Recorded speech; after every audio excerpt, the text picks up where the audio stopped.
Over 3.5 million people in America experience homelessness each year. In Little Rock, Arkansas, an organization known as Family Called Us is working to change that. Got to get paid, oh yes indeed. Hustle every day cause I got that need. Holla at your boy, man, I got your back. Money make the world go and that's so fast. Money and the power. It's about money and the power. It's about money and the power. Some of the homeless people you are about to view ask to remain anonymous. Their names will not be given in order to protect their identities. My name is Dr. Dorothy Robbins.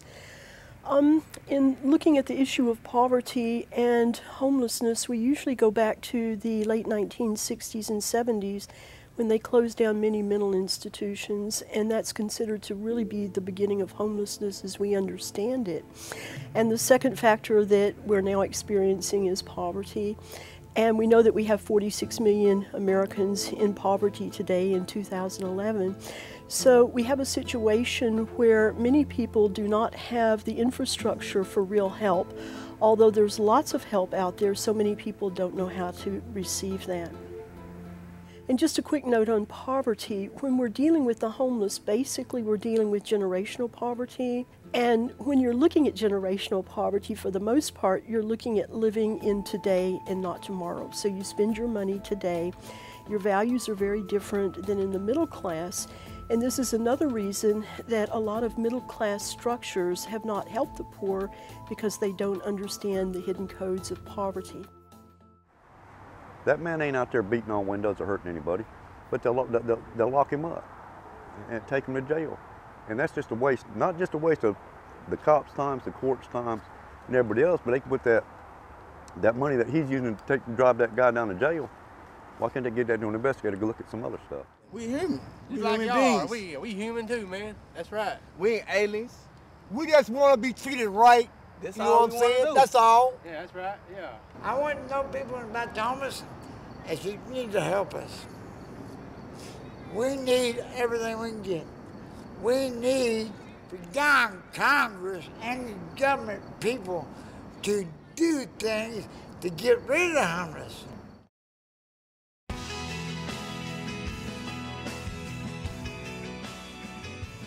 At Family Called Us, we're very different from most agencies here in Little Rock helping the homeless. We work with the homeless and not just for them, so we're walking the path with them. And it's very interesting it's called the Outreach Support Center. Most of our volunteers are former homeless. And I think the basic issue for us is that so many homeless in generational poverty think about themselves first because they're in survival mode. And what we do here from the very beginning is train people to volunteer, to form a community, and to form a family, and that's why we're called Family Called Us. We get food from potluck, and I rebag it and take it to the camps and give it to people that are homeless. I heat it often and take it to them, and we provide them with some canned goods, you know, when we have them, sandwiches, whatever we have. So and I do their laundry, so they call me Mama Faye because I take care of them like a mother would. I guess that's why they do it. In September 2011, volunteers of Family Called Us and students from the Clinton School of Public Service met with members of the homeless community to discuss the situations homeless people are facing. Tell a little something about yourself and your story, whatever you're comfortable telling. Pretty much the first time I kind of stuck in Compassion Center. I pretty much stayed 6 months there. I worked there. This most recent time, I tried going back to Compassion Center, didn't work out, and I ended up camping out in the woods.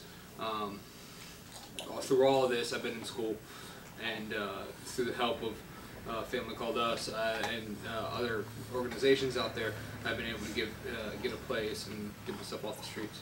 I became homeless when I got out of prison in May of this year, and I'm going to school while I'm being homeless, and I'll be moving into a place shortly.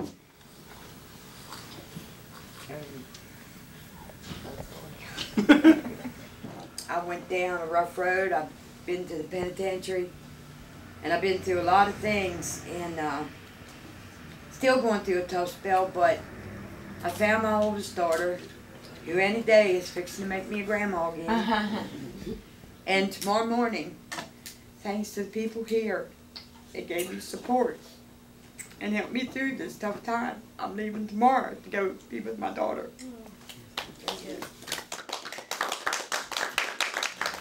Being able to find work, and mainly even just part-time, and not just necessarily full-time, but even part-time work is hard to find because a lot of us out here are felons. A lot of us out here don't have an actual address. You know, a lot of us are using the shelter addresses. And going to places for jobs, and with 10 years retail experience, I have more experience than some of their store managers. And going to them saying that I want minimum wage, they laugh at me.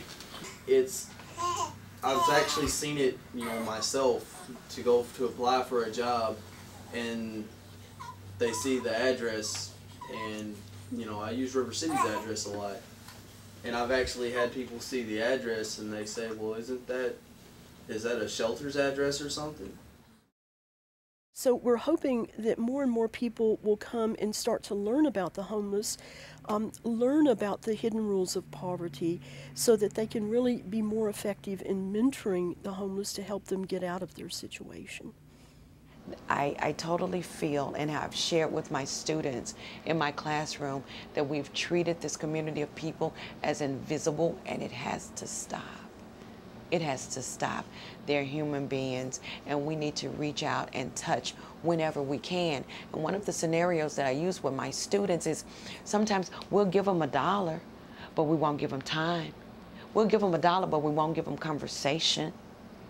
And that is more important.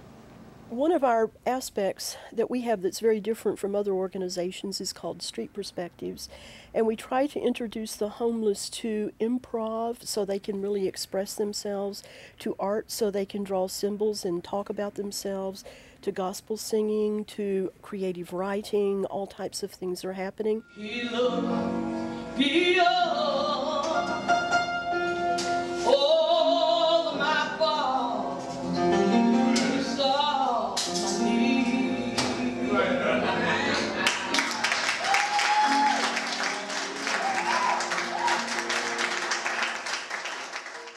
So one of the people who has really been a part of Street Perspectives is Alex Johnson, and he's the person that has come in to really help us show the homeless how to give back.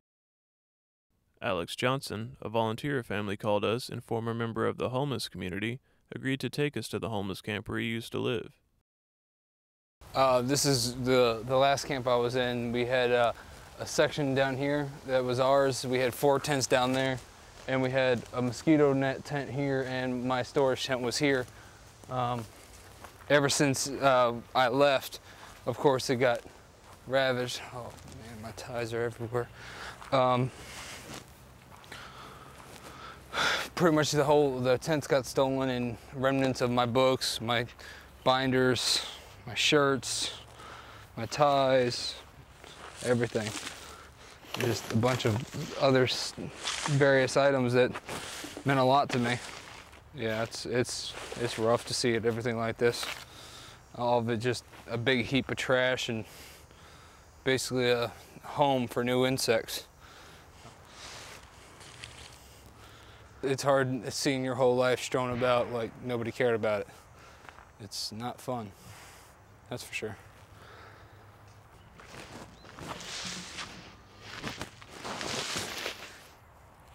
Doesn't smell, it's not too dirty. At least one thing I could salvage. A couple of my old games, just demos for a PSP. But it's better than nothing.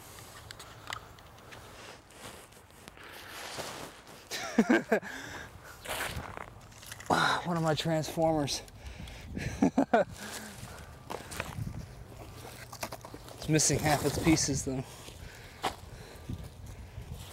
Just even coming back here brings all that stuff back to me, where I promised myself after this got stolen I was getting myself off the streets and I was never going back again.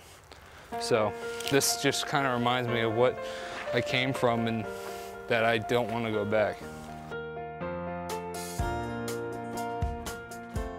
It was definitely a unique experience, going to bed every night in a tent and having all my stuff with me at all times. It was different. I kind of still carry that with me. I always keep my backpack with me just in case, because I always know where it's at. And the biggest thing to help homeless people in general is, unlike what most of the government wants to do now, throw money at the problem, what they should do is do what some of the organizations in this town do and just help. Stop throwing money at the problem and throw people at the problem. If you throw people at the problem, the people actually give and care, and that's all homeless people want, is to know that somebody actually cares about their predicament and their situation. Got to get paid, oh yes indeed. Hustle every day cause I got that need. Holla at your boy, man, I got your back. Money make the world go and that's so fast. Money and the power. It's about money and the power. It's about money and the power. It's about money and the power. You know we do it like some rock stars every single day, no ifs or ways. You know we rock hard. Go get your money, success is the magic word. Promise you I give you what you want, something you never heard. We ain't trying to cause no trouble. We just want to make the crowd feel what we singing now. So what you saying now? You gotta do you whatever it is. You gotta get yours, homie, and handle your biz. Can I get a witness? We from all